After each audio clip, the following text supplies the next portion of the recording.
Kapre! Kapre! Dad. Ang mahalagay, naririto na siya. Nagtagumpay ka sa paghahanap sa anak ni Sangre Danaya. Maligayang pagdating, Sangre Terra, sa iyong tunay na tahanan na matagal nang naghihintay sa iyo at nakatakdang babaguhin mo. Avisala din po sa inyo.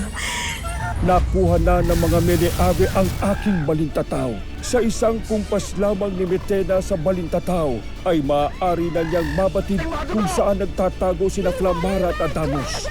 Ngayon alam ko na kung saan sila nagtatago. Ngayon ko lamang nabatid na mayroon palang lupaing tinatawag na Asilades. Ika'y humayo na kasama ng mga kawal. At kung sino man ang makadadakip sa mga sangre, ay bibigyan ko ng pagkakataon maging isang oblad. Ako'y tutungo sa Lireo upang bawiin ang balintataw kay Metena. Ashley, sasama po ako sa inyo. Hindi ka pa handa sa mundong ito. Ashley, napatunayan ko na sa inyo na hindi ako duwag. Hayaan niyo munang kuhaan kayo ni Nabanak ng kasuotan pang-alipin upang hindi kayo makilala at matugis ni Metena. Nasa akin na nga ang lahat. Ngunit bakit ganito ang aking nararamdaman? Bakit tila marami pa akong gustong angkinin? Bakit marami pa akong gustong patunayan sa lahat?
Mahal na kaya, pumanhin.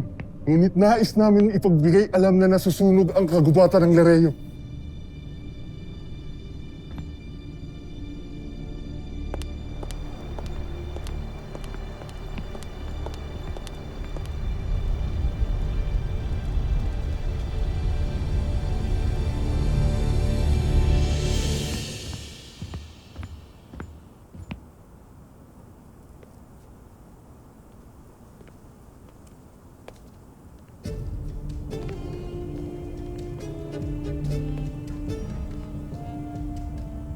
Ashley, ba't kailangan mo sunugin yung kagubatan?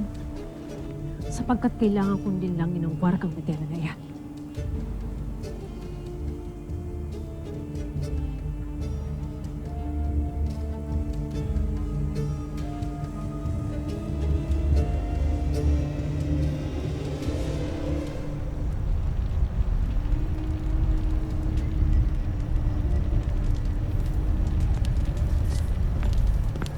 Rakar!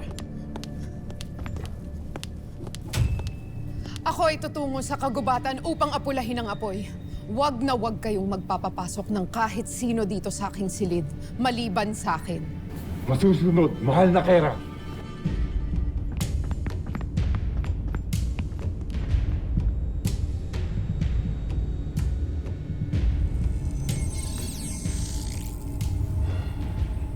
Kayong mga brilyante ay akin ring inuutusang gumawa ng pananggalang.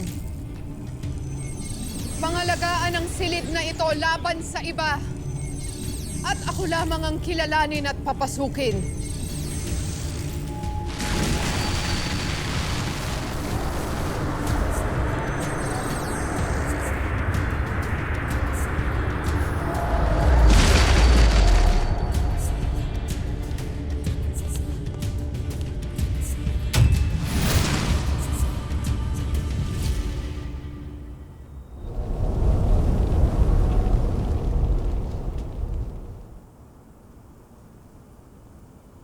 Mabuti't lumisan na ang markang Metena na yan.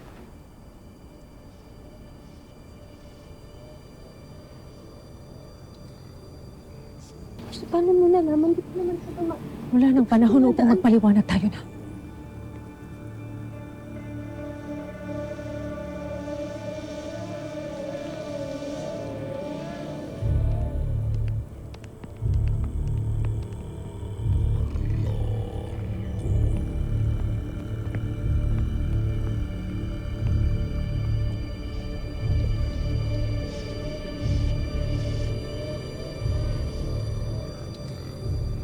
Patungo na pala ang mahal na Kera sa kagubatan.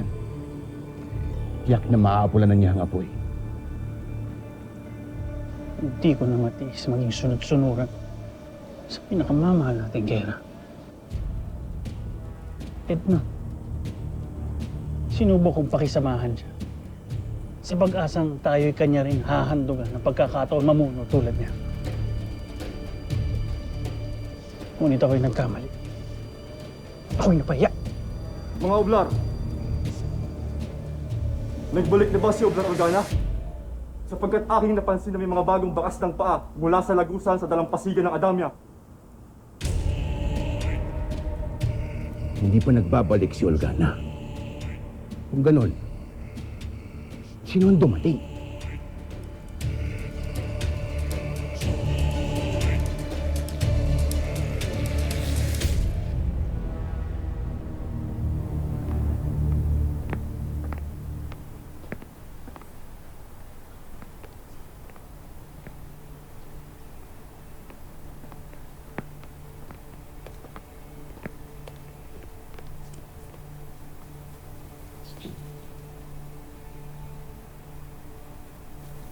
Ashley, para ko na natin kay Vince. Totoo ba ito? Kaya pala may ganito yung mundo. Ganito na. Sana'y noon mo pa ito narating, Tera. Nang sa ganun na hindi mo na kinakailangan magtago o magbalat kayo. Sapagkat ang Lereo ay iyuring tahanan.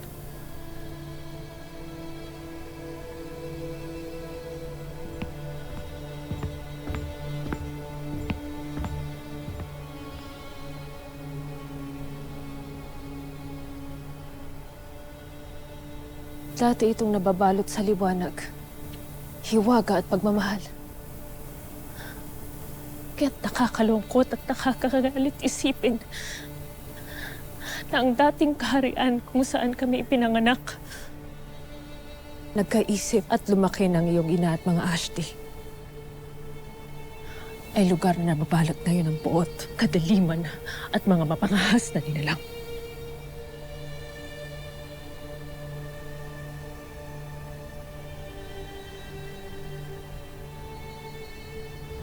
Pati ang mga kaawa-awang diwata ay ginawang alipin ng mga warkang Miniafe.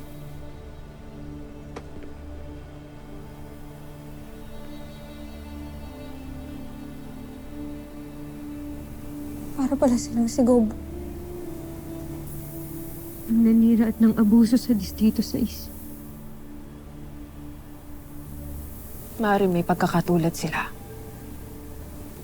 Ngunit ang kasamaan ni Emilia ay wala pa sa kalingkingan ng ginawang kahayupan ni Mitena dito sa Encantadia.